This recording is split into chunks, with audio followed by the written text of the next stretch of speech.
Yo, it's Elliot at Farro's Lead Farm.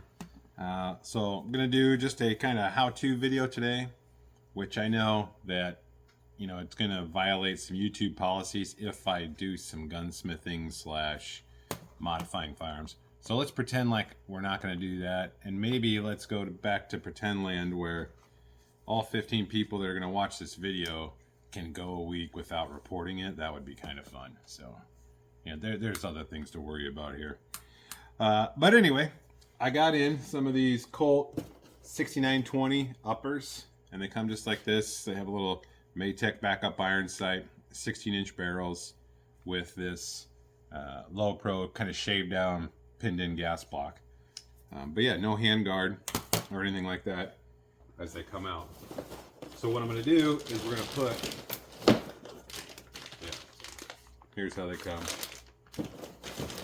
I bought a gajillion of them because they were on a super sale, and I'm kind of an old school guy, and those 6920 barrels, especially these look like older contract, really run well. They're chrome lined, they're accurate. So even though it's carbine gas, I'm not a huge fan of these days. It is a very good setup to start with a base. And so what we're going to do is we're going to put this Geissele rail onto this upper. And I'm going to show you how to do that. And if you're quick, you'll be able to see this before it gets banned by the overlords. Anyway, I digress. So the first thing I'm going to have to do is I want to drive out these pins right here. And then on the Colts, they're tapered. And you can sort of tell which side is smaller than the other. Or you can take your little gauges and kind of see what one is going to be fatter or smaller, and then you're going to drive it out the other way. What I like to do is, first things first, is you might as well just start with some of the Joe Biden oil, and you're just going to put that right on both those pins, and I'm going to let it set for a while. There is a hole on this rear pin, so I'll put it in there as well. But yeah, it's easy to get. If you can see right here, boom, Joe Biden oil. It creeps, so creepy oil. Anyway, put some of this guy on there, and now I'm just gonna let that sit for, I don't know, 10 minutes, and then we'll get to bashing. Here we go. All right, so I'm just going to throw this on my old Midwest Industries upper vise, take out the bolt carrier group and charging handle. Now, in all honesty, I already bashed these out on the table to get them started. It's going to take a lot of hammering. But just because this is a little better camera angle, I'm going to show you where I'm going to take my punch, and I'm going to drive them out towards my belly, kind of like a sea otter. So my belly's going to prevent these pins from falling off the table. And my hat's probably going to get in the way here, but you'll get the idea. And one. There's two. So here they are.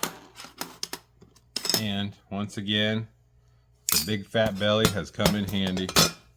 I didn't lose my pins. And I don't know if you'll be able to see, but this side is smaller than this side. So when you drive them in, you're going to go small side first. Perfect. So now that this is out, you're just going to kind of wiggle, jiggle, jiggle this deal. And now I can go after my actual barrel nut. You're going to need to take your muzzle device off. So let's just get that going with a 3/4 wrench. And like I said, so this is the part that gets you banned. So report away, you freaking fascist. And now my actual gas block, gas tube, I'll just keep it together because I can reuse this with the Geissele rail. So, easy peasy, Japanesey. All right, moving on. Next, gonna grab my barrel wrench, and right over here, put this on there like so. Righty tighty, lefty loosey. I'm going to try to get this off. Not bad. Definitely not an Illinois gun. And then that should spin off like so. So now the barrel can come off. I won't need it to come off, but then I'll show you. Boom, here we go. So there's my barrel. Pretty neat, right? Got some little M4 cuts on there. Onto my upper receiver. And let's go ahead and prep the Geissele rail together so we can put it on. All right, so here's the Geissele rail here, and I'm gonna go after these two bolts. So I'm just gonna unscrew them, and you'll see on the back, there's a little backer. So out pop the bolts. Be careful because they got little washers on them. You're gonna want that washer.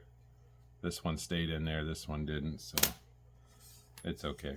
And then you want to try and leave the backer in there as well. But now I'm after this barrel nut. And this is why the Geissele rails are pretty nice, because it has a longer spigot here for the barrel nut. I like that. Keeps the rail pretty rigid on the barrel. So, which is neat. So then this guy is just gonna screw all up on there. They didn't put a whole ton of lube on these upper threads, so I'm gonna do just a little bit more. You can never have too much lube. It's just gonna come off if it doesn't need to come off. So now, tighten that spigot first. And what's real nice about the Geissele rails is they cost a fortune and they don't come with a barrel nut. So neat. So now we got to kind of dig around for one of my barrel nuts that will fit this stupid spigot. Moving on. Okay, so we got the barrel nut tightened to German spec, which is just Guten tight. You remove we used a real special tool to do that. Definitely went on the website and ordered it. Amazon primed it right to the house. So anyway, we got that sucker on there with enough foot-pounds. Next, I want to go back in with my gas block and gas tube. And there is a little washer here. This kind of helps keep the right spacing. So it's kind of nice of Colt to do that, because usually you're going to have your actual cap for your drop-in handguards here. So anyway, line the gas tube up here, push it back, make sure it's halfway close. And then remember, I drove these out this way, so I'm going to drive them back in this way. And they're kind of a self-aligning affair. So you're going to push them in, grab your super duper hammer. Then I like to also give it a good punch in, which this might be easier on the bench.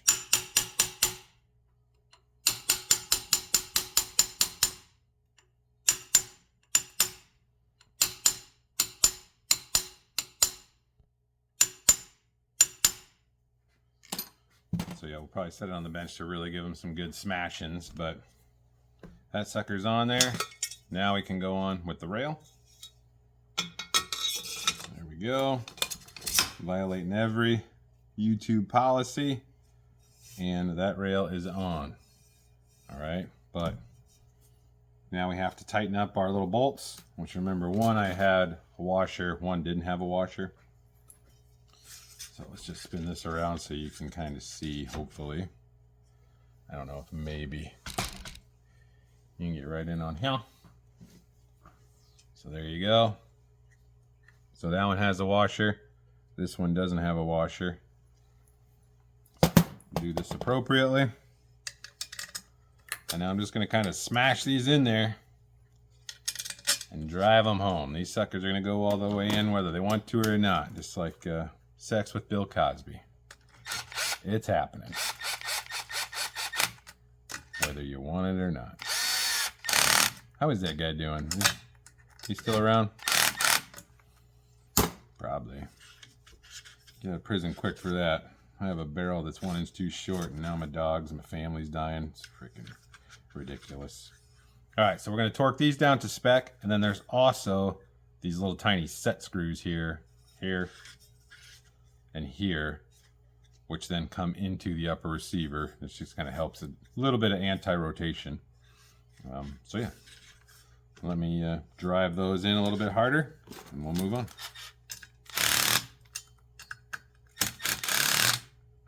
All right, now I got my little foot-pound wrench, but it only says to do these to 8 foot-pounds, so that's not a ton.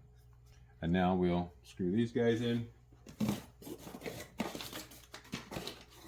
which,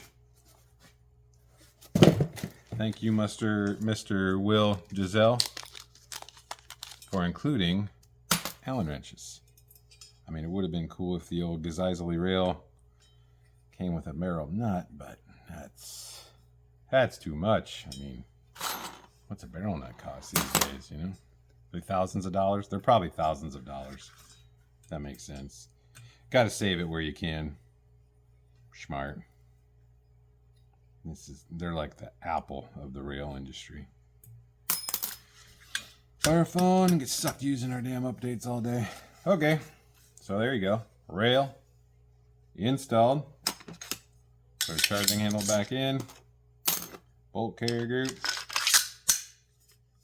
And now if we want to screw on a suppressor, we'll screw on a suppressor. Yeah, maybe I'll do that, and then I'll just go blast with it real quick. All right, Geissele rail on. Now we're just going to put our muzzle device on. Which, can you believe this also violates policies? Like, that's crazy. So I'm going to edit all this out so you don't see it. And that way you don't have to report me. So boom, tighten that up to whatever, 40 inch-pounds. Now we're going to put the old OSS suppressor on. These are kind of creepy because they're reverse threads. So it's like, oh, you want to go righty-tighty, but you actually need to go lefty-loosey to snug it up. But the problem is when you snug that one up, then the actual muzzle device wants to loosen up as well. Boom.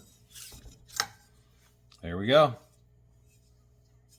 Let's put an optic on this thing and see if it works.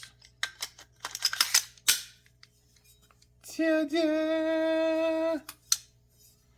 Bam. Geissele complete. Yo. All right, so here we go. Gonna test fire our newly modified Colt 6920 upper. I put a little ACOG on here because it weighs a shit ton, so why not? Screw the suppressor on, and then you guys can watch me throw a magazine in. I think that violates YouTube policy. Whatever. All right, let's see if it works.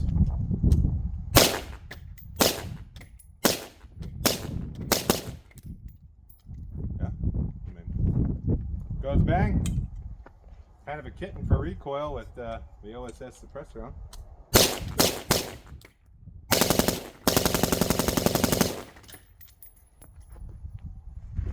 Nice. Good rate of fire. There we go. The more you know. Gonna pick up a band. So there. Now we know how to put a Geissele rail onto a Colt upper receiver. And I think we didn't violate any policy, and I identify as a non-violator. So there's no way to come get me. That is all. Carry on.